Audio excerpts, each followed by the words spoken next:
grew up in a wonderful home with two dedicated and loving parents, one of 5 brothers and sisters.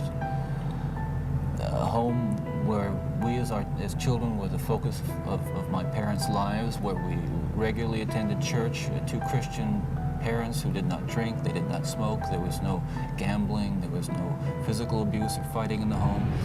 Basically, I was a normal person. I wasn't some guy hanging out at bars or a bum. I wasn't a pervert in the sense that, you know, people look at somebody and say, I know there's something wrong with them and just tell. I mean, I was essentially a normal person. I had good friends. I led a normal life, except for this one small but very potent and very destructive segment of it that I kept very secret, very close to myself, and didn't let anybody know about it. And part of the shock and horror for my dear friends and family years ago when I was first arrested was that there was no clue. They looked at me and they looked at the all-American boy. And it happened in stages, gradually. It doesn't necessarily, not to me at least, happen overnight. My experience with, I'd say, pornography generally, but with pornography that deals on a violent level with sexuality, is that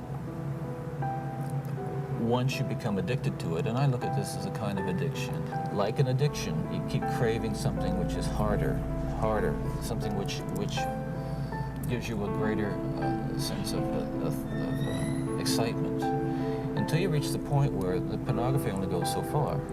You reach that jumping off point where you begin to wonder if maybe actually doing it will give you that which is beyond just reading about it or looking at it. Listen, I'm no social scientist, and I haven't done a survey. I mean, I don't pretend that I know what John Q. Citizen thinks about this. But I've lived in prison for a long time now.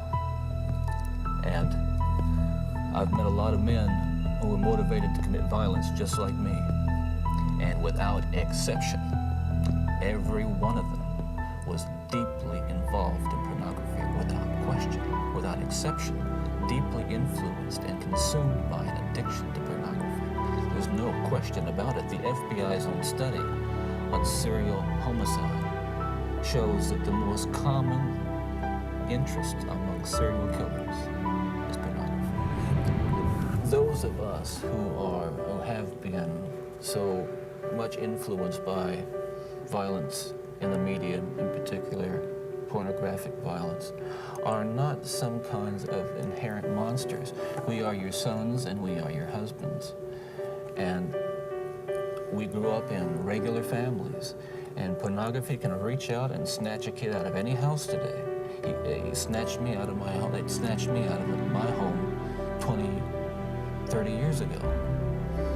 And as diligent as my parents were, and they were diligent in protecting their children, and as good a Christian home as we had, and we had a wonderful Christian home, there is no protection against the kinds of influences that are loose in the society that tolerate